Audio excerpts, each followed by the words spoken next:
નમસ્તે વિદ્યાર્થી ભાઈઓ બહેનો.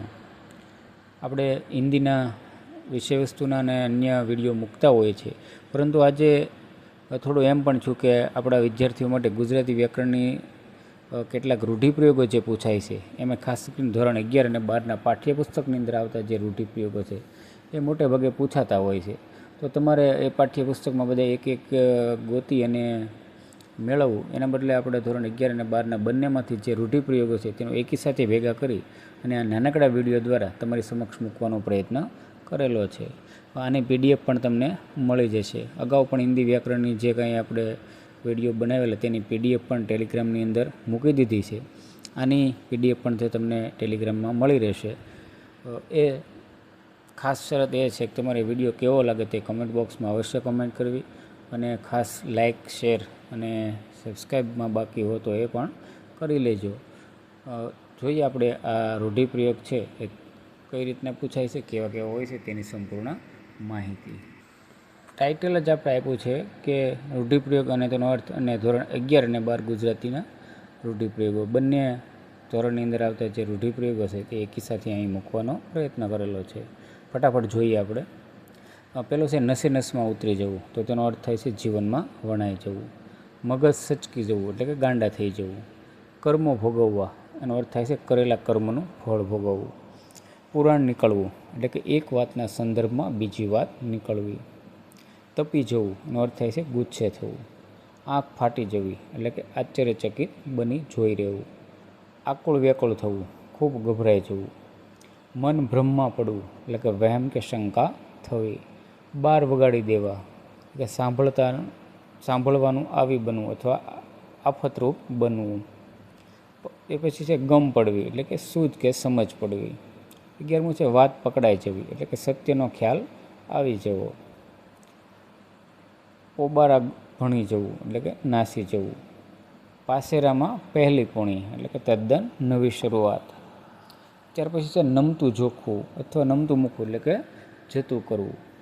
પછી છે વાત ઉડાવી દેવી એટલે કે નિરાત કે શાંતિ થવી. ત્યાર પછી છે ડઘાઈ જવું એટલે કે ગભરાટથી સ્તબ્ધ થઈ જવું. 17મું કે જે પછી ક્રમ છે કે વગે કરવું, એનો અર્થ થાય છે વ્યવસ્થિત કરવું. સનસનાટી તૂટી પડવી એટલે કે આશ્ચર્યની વ્યાપક અસર થવી. શ્રાવણ ભાદરવો વહેવો, ચોધાર આંસુએ વહેવા.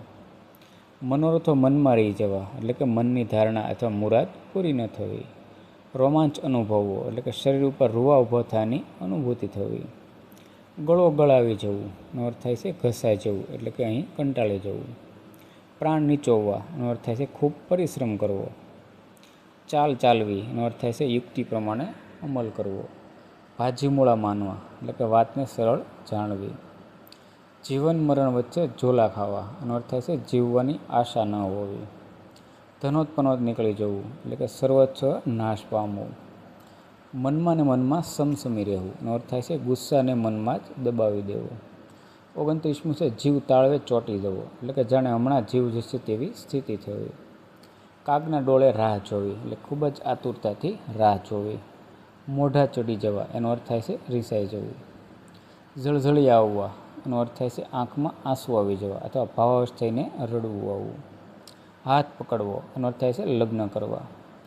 હૃદયનો કૂચો કરી નાખવો એટલે કે લાગણીઓ કચડી નાખવી. 35મું છે છેલ્લે પાટલે બેસવું એટલે એનો અર્થ થાય છે આત્યંતિક એટલે કે છેવટનો નિર્ણય લેવો.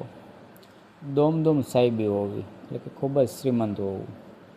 37મું છે હાથ ફેરો કરવો એટલે કે ચોરી કરી બધી જ વસ્તુઓ લઈ જવી. ખાતર પાડવું એનો અર્થ થાય છે ચોરી કરવી. ત્યાર પછી છે સોંપો પડી જવો એટલે કે શાંતિ છવાઈ જવી. શોભેલું પડવું એટલે કે શરમ કે સંકોચ અનુભવવો. હવાઈ કિલ્લા બાંધવાનો અર્થ થાય છે કલ્પના દોડાવવી. 42મું છે જાગ્યા ત્યાંથી સવાર એટલે કે નવેસરથી પ્રારંભ કરવો. ગઈ ગુજરી ભૂલી જવી એનો અર્થ થાય છે ભૂતકાળ ભૂલી જવો.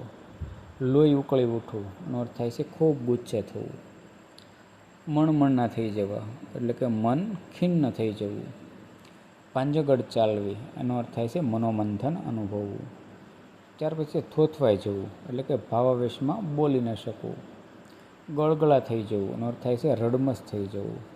હાથ વાટકો થવું એનો અર્થ થાય છે નાના મોટા કામમાં મદદરૂપ થવું. ત્યારબાદ છે વંઠી જવું એનો અર્થ થાય છે હાથથી જવું અથવા બગડી જવું. લાઠી કરવી એનો અર્થ થાય છે મજાક કરવી. માથું ફોડીને લોહી કાઢવું એટલે કે સખત મહેનત કરવી. ત્યાર પછી છે ભરખી જવું એટલે કે ખાઈ જવું, ચોરી લેવું. ઘોડા ગંઠ્યા કરવું એટલે કે કલ્પના કરવી અથવા મનોમંથન કરવું. ત્યાર પછી છે ચણચણાટી થવી એનો અર્થ થાય છે તાલાવેલી થવી. આબ ફાટવું એનો અર્થ થાય છે ખૂબ જ દુઃખ પડવું.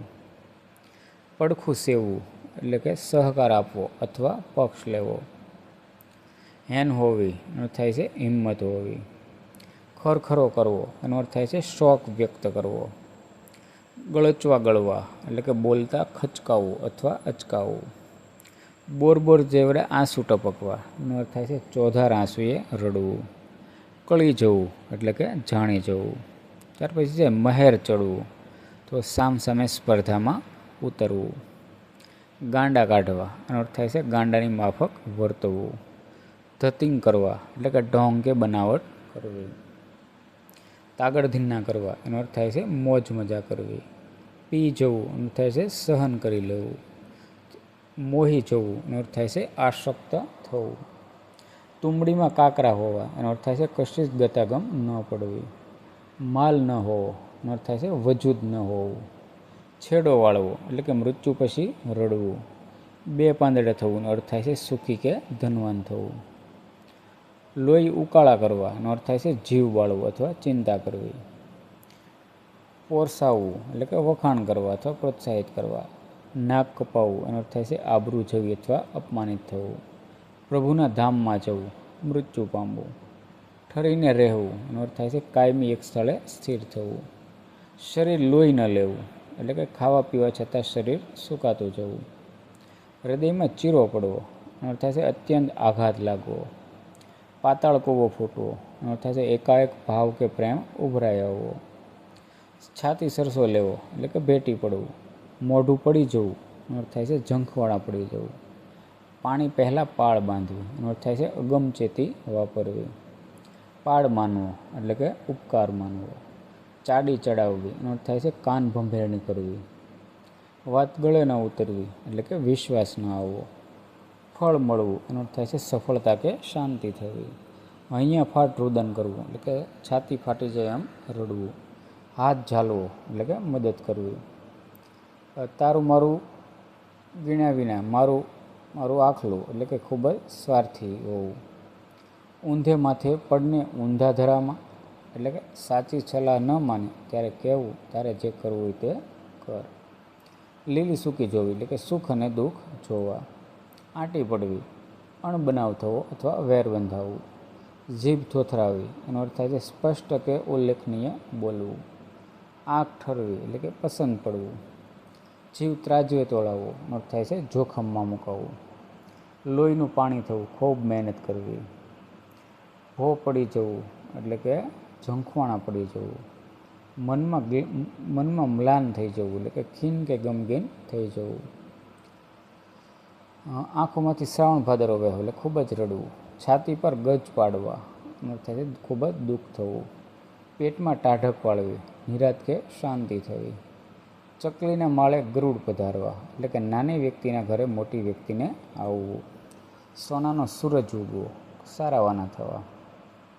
આંખે અંધારા આવવા એટલે કે ચક્કર આવવા અથવા કે ભાનમાં ન રહેવું. ચેન ન પડવું નિરાત ન હોવી અથવા બેચેની થવી. ઊંઘ હરામ થવી એટલે કે ચિંતાને લીધે ઊંઘ ન આવી. પાણીના મૂલે એટલે સાવ સસ્તા ભાવે. અહીંયા વળગવું એનો અર્થ થાય છે ખૂબ જ આકર્ષણ હોવું. આંખ લાલ થવી ગુસ્સો ચડવો. પેગડામાં પગ ઘાલવો એનો અર્થ થાય છે બરોબરી કરવી. બત્તી ન ફાટવી એટલે કે જીભ ન ઉપડવી. નામ કાઢવું એટલે કે આબરૂ મેળવવી અથવા કીર્તિ મેળવવી. કેફના કસુંબાને ખોળવા આનંદમાં રહેવું. હસતે મોઢે એટલે કે સહર સ્વીકાર. ઠેકાણે પડવું એટલે ધંધે વળગવું. ભૂત ભરાવવું એટલે કે ગૂંચવાઈને ભમવું. જીવ બળવો એટલે કે બીજાનું દુઃખ જોઈને દયા આવવી. મોઢું તોડી લેવું એટલે કે દગાબાજને ચૂપ કરી દેવું. ટેકો કરવો એનો થાય છે મદદરૂપ થવું. ત્યારબાદ રૂઢિપ્રયોગો છે એ આપણે વાક્ય પ્રયોગો સાથેના છે કે અગન જ્વાળા ગળવી એટલે કે ખૂબ દુઃખ વેઠવું. વાક્યપ્રયોગ મિત્રો તમે જોઈ લેજો. હવનના હાડકાં નાખવા એટલે કે કામ બગાડવું અથવા વિઘ્ન નાખવું. આંખ ઠરવીનો અર્થ થાય છે સંતોષ થવો. પોત પાણી હળવું એટલે કે ખૂબ જ ડરી જવું. ઝક મારવો એટલે કે નકામી મહેનત કરવી. ત્યારબાદ ધોરણ 9ના જોઈએ આપણે રૂઢિપ્રયોગો. અંતરમાં ઓછું લાવવું એટલે કે હૃદયથી દુઃખી થવું. ડોળ કરવો એટલે બનાવટ કરવી. વાત વણસી જવી એટલે વાત બગડી જવી.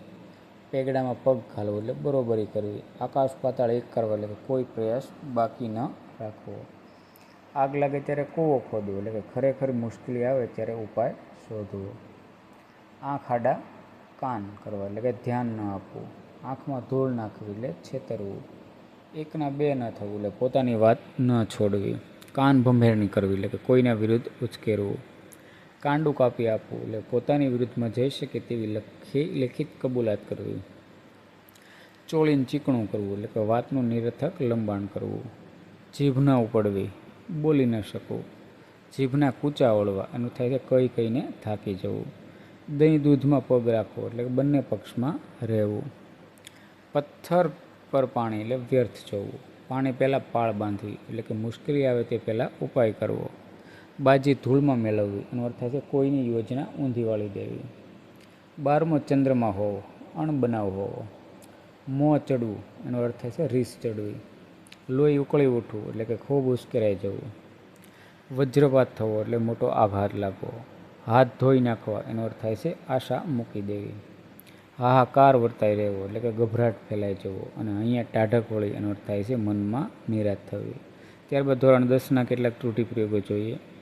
અધૂરો ઘડો છલકાય ઘણો એટલે કે ઓછી આવડતવાળો માણસ વધુ દેખાવ કરે. આંખ ઉઘડવી એટલે કે સાચી વાતનું ભાન થવું. આંખે અંધારા આવવા એટલે કે ખૂબ ચક્કર આવવા. આંખોમાંથી શ્રાવણ ભાદર વહેવો ખૂબ રડવું. ડગલી ચસકી જવી એટલે કે પાગલ થઈ જવું. કડવા ઘૂંટડા ગળી જવા એનો અર્થ થાય છે અપમાન સહન કરી લેવું. કાળજું પુરાવવું એટલે કે હૃદયને અત્યંત આઘાત લાગવો. કેડ પર કાંકરા મૂકવા એનો અર્થ થાય છે અત્યંત કઠિન કામ પાર પાડવું. જીવમાં જીવ આવવો એટલે કે શાંતિ થવી. કજ્જાનું મોં કાળું કરવું એટલે કે કલેશથી વેગળા રહેવું. તાશીરો બોલી ઉઠવો એનો અર્થ થાય છે સૂર કે તાલની રમઝટની મજા આવવી. દીપક ઓલવાઈ જવો એટલે કે કુળનો નાશ થવો અથવા મૃત્યુ પામવું. દુઃખે પેટ અને ફૂટે માથું એટલે કે એક વાતનું દુઃખ બીજી વાતમાં વ્યક્ત કરવું. ધૂળમાં મળી જવું એટલે કે નાશ પામવું. નાક કાપવું આબરૂ કાઢવી. પરસેવો રેડવો એનો અર્થ થાય સખત મહેનત કરવી. બાજી બગડી જવી એટલે કે યોજના કે ગોઠવણ નિષ્ફળ જવી. હોંઠા પડવું એટલે શર્મિંદા થવું. રસ્તો કાઢવાનો અર્થ થાય છે ઉપાય શોધવો. વાળ ધોળા થઈ જવા એટલે કે ઉંમર વધી જવી. સોળ તાણવી એટલે નિરાતે સૂઈ જવું અથવા મૃત્યુ પામવું. સોનાનો સર કરવા એટલે કે સિદ્ધિઓ હાંસલ કરવી. અને હૃદય હાથ ન રહેવું એટલે કે હિંમત કે ધીરજ ન રહેવી.